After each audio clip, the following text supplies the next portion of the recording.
तेरे हमारे जीवन भर तेरे हमारे जीवन भर तेरे हमारे तू मेरा मैं तेरा प्यारे जीवन अब तेरे हमारे जीवन अब तेरे हमारे जीवन अब तेरे हमारे मेरे जीवन तुझे अतवार है मेरे जीवन की तू पतवार है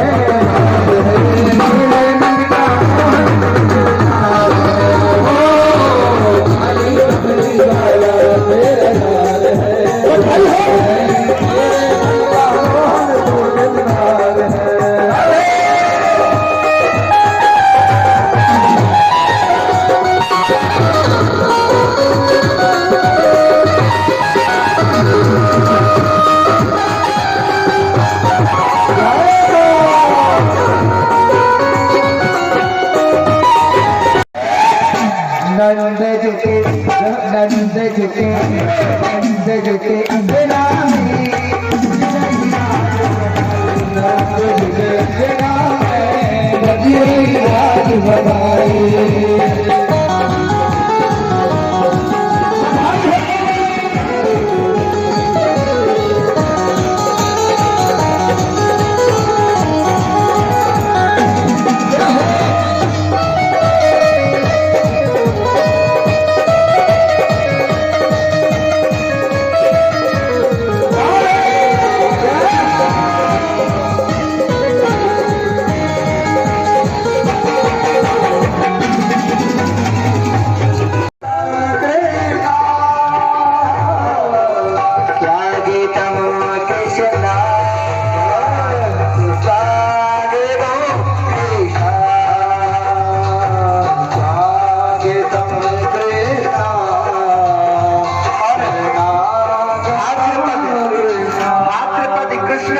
अष्टमी की रात्रि के 12 बजे भगवान का जन्म हुआ।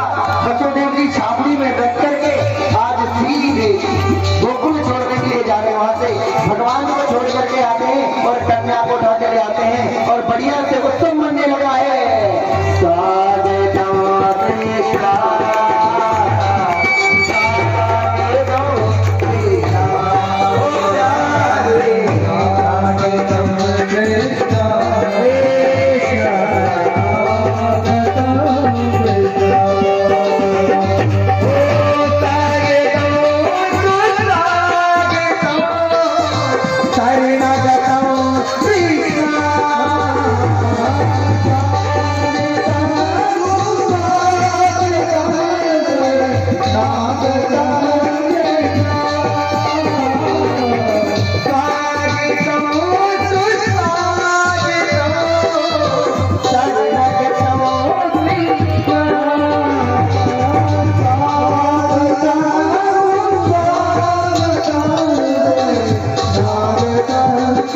भगवान हमारे बीच में आ रहे, दोनों हाथ खड़े करके ताली से बजाते हुए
जी आएंगे।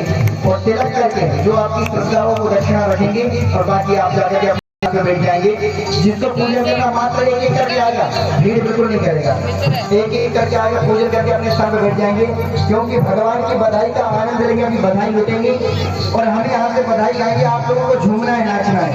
और अब यदि नहीं झूमना नाचा ना तो बात को बाकी पड़ोसियों की सौगंध है, समझ लियो। पड़ोसी मतलब पास में कौन बैठा है। हाँ, अब आप खुद देख लियो, अब मोह के भी जरूरत ना पड़े। स्वागतम कृष्णा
आकर चाय को अरे चाय नहीं भाई जहर आकर जहर को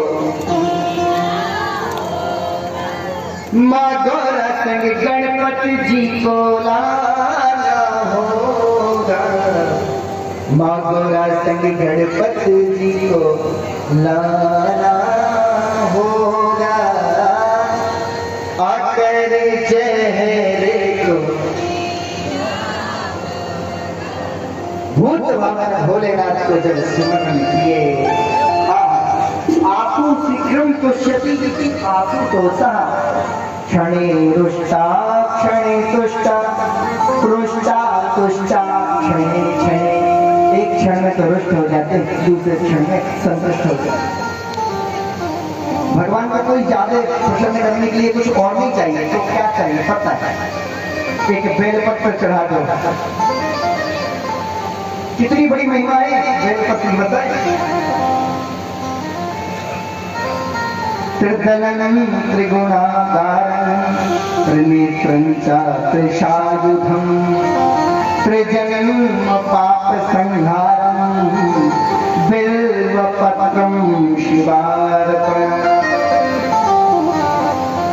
तीन गुण हैं इसमें तीन पत्ते हैं ना इसलिए तीन गुण हैं और जो चार पत्तों वाली मिल जाती है ना तो वो मोक्ष को देने वाली होती है पुरुषार्थ को देने वाली होती है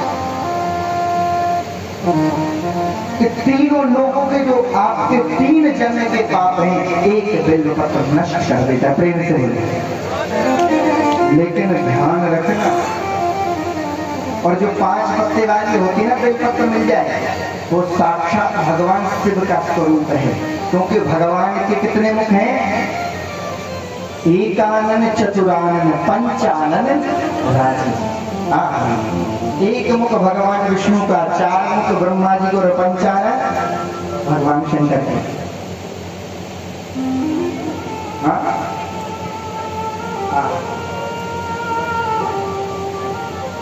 चतुरानन बाप पचानन आप सडानन पूत दसानन चेला प्रेम से बोलो हाँ बाप भी है तो चार मुख वाले ब्रह्मा जी और पचानन आप स्वयं के भी पांच मुख हैं सडानन पूत पुत्र भी छह मुख वाले कार्तिकेय जी महाराज और दसानन चेला रावण जिनके 10 मुख हैं ऐसी परंपरा है उनके विष कहाँ लग रहा है उनके शरीर में इतने बिच्छू सांप कटैया कि सारे विष को वही पी जाएंगे प्रेम से बोले जब आने लगे देखो कोई और एक ही माता होती है तो बोलती देखो कैसे इंसान है हमारे पति को विष दे रहे लेकिन माँ पार्वती क्या कहती है प्रभु आप विष पीने जा रहे हो ना तो हम भी चलेंगे क्यों क्योंकि हम अर्धांगिनी हैं और अर्धांगिनी का यही अधिकार होता है यदि पति जहर पिए तो अर्धांगिनी को भी जहर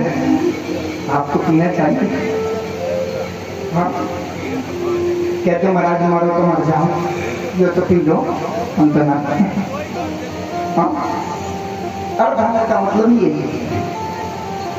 जो भी पति करे हाँ अच्छे कर्म बुरे कर्म जो भी अच्छे कर्म करें उसमें आधे आप धर्म पत्नी है यदि पति धर्म करेगा तो उसका फल आपको आधा मिल जाएगा और पाप करेगा आपको नहीं मिलेगा प्रेम से बोलो क्योंकि ग्रंथों ने आपको धर्म पत्नी बोला है पाप पत्नी नहीं बोला धर्म के अधिकार इसलिए आप पामांग कारिणी इसलिए आप पामांग कारिणी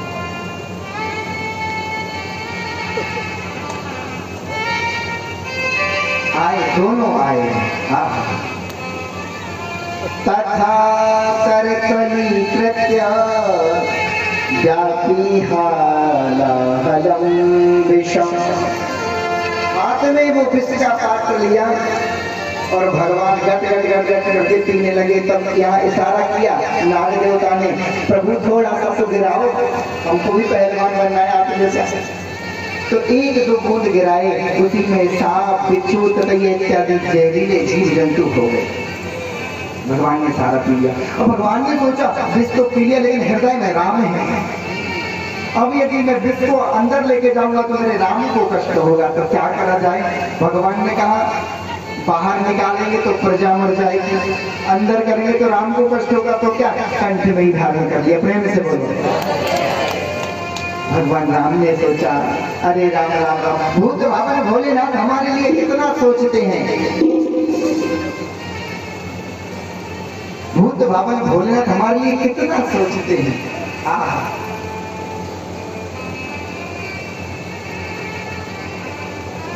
और उन्होंने क्या किया, यहां से तो राम आए और ऊपर से विष आए। इतने में मां पार्वती भी साथ में आ रही थी और तीनों का संगम हो गया। विष का, काली की मां पार्वती का, पार्वती को क्या बोलते हैं? गौरी। क्या बोलते हैं? गौरी। और भगवान को क्या बोलते हैं? हरे राम हरे राम। गौर हरे और विष कालकूट काला। और जैसे ही तीनों का मिलित हुआ, मेलन हुआ, भगवान ने आकर के विष को स्पर्श किया, माँ गौरी पार्वती ने आकर के विष को स्पर्श किया तो काला कंठ था तो नीला हो गया। बोलिए नीलकंठ महादेव। और जैसे विष से आकर राम मिले तो भगवान को विश्राम आ गया। और हम लोग सोने को विश्राम बोलते ना, कहते भैया ये विश्राम कर लो, थोड़ा आराम कर लो। विष और राम मिला तो भगवान भूत भावन भोलेनाथ को निद्रा आ गई और वो निद्रा में लीन हो गए। पुनः मंथन प्रारंभ हुआ और जैसे ही मंथन प्रारंभ किया, कामधेनु गाय निकली, ऋषियों को दी। फिर मंथन किया, उच्चैश्रवा नाम का घोड़ा निकला, बलि को दिया। मंथन किया, ऐरावत हाथी निकला, इंद्र को दिया। फिर मंथन किया, कौस्तुभ मणि निकली, भगवान को दी। फिर मंथन किया, कल्प वृक्ष निकला, स्वर्ग में गया। फिर मंथन किया, आज अप्सराएं निकली, उनको भी स्वर्ग में भेजा। फिर मंथन किया, पारुणी नाम की मदिरा निकली, सबको मोहित करने वाली, दैत्यों को। पुनः जब मंथन करना प्रारंभ किया तो लक्ष्मी जी अपने हाथों में सुंदर माला लेकर के आई। लेकिन उनको ऐसा कहा गया कि जो अपनी इच्छा से जिसका वर्ण वो कर सकते हैं उसका वो करेंगे। और माँ लक्ष्मी ने आकर के पहले दैत्यों को देखा तो सोचने लगी, भैया ये तो गुस्सेल है, कभी भी गुस्सा आ जाएगा तो हमको ही मार के खा लेंगे, इनको तो वर्ण नहीं करेंगे। ब्रह्मा जी के पास गए, चार चारों को देख करके कहा कि बूढ़े ब्रह्मा जी को कौन भरे, ये तो हास्य की बात है। ब्रह्मा जी को कहा देख करके कि इनमें सब कुछ है, लेकिन ये ऐसे है कि एक मिनट में हर किसी को वरदान दे देते, इसलिए इनको भी वर्ण करने। भगवान शंकर के आगे कहने लगे, ये ऐसे है कि एक क्षण में संतुष्ट हो जाते और कोई कहेगा तुम्हारी पत्नी दे दे तो तुरंत दे देंगे। उनके पास ही नहीं, देवताओं के पास गए, कहने लगे ये हैं तो सब ठीक, लेकिन ये डरते बहुत। दैत्य यदि अस्त्र शस्त्र लेके आ जाए तो ये अपना धाम छोड़कर ही भाग जाते हैं, ऐसे को भी वर्णन। तब भगवान किसी को नहीं देख रहे, नारायण को दृष्टि बड़ी क्षीर सागर में विराजमान है। देखा कि ये हमारे योग है और उनकी गले में जाके माला पहनाई। और जैसे ही माला पहनाई तो भगवान ने पहले लक्ष्मी जी को नहीं देखा, चारों ओर देखा कि कोई भूखा तो नहीं है। लक्ष्मी आ जाए तो इसका मतलब ये नहीं है कि आप अकेले ही उसको पचाते जाओ, ये देखना चाहिए कि कोई लक्ष्मीहीन तो नहीं है। भगवान ने चारों ओर देखा,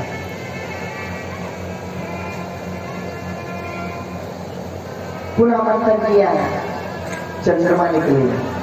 अब भगवान ने जब विष किया था ना, भगवान भूत भावन भोलेनाथ ने, तो उनका मस्तिष्क गर्म हो गया, वो चंद्रमा है शीत है, तो कहने लगे ये तो ले जाकर भगवान शंकर के मस्तिष्क पे रखा जाए। और रख दिए तो भूत भावन भोलेनाथ चंद्रमौली नाम पड़ गया। अच्छा, हम लोग चंदा को मामा बोलते कि नहीं बोलते हैं? जग के मामा कौन है? चंदा मामा। पता है क्यों है?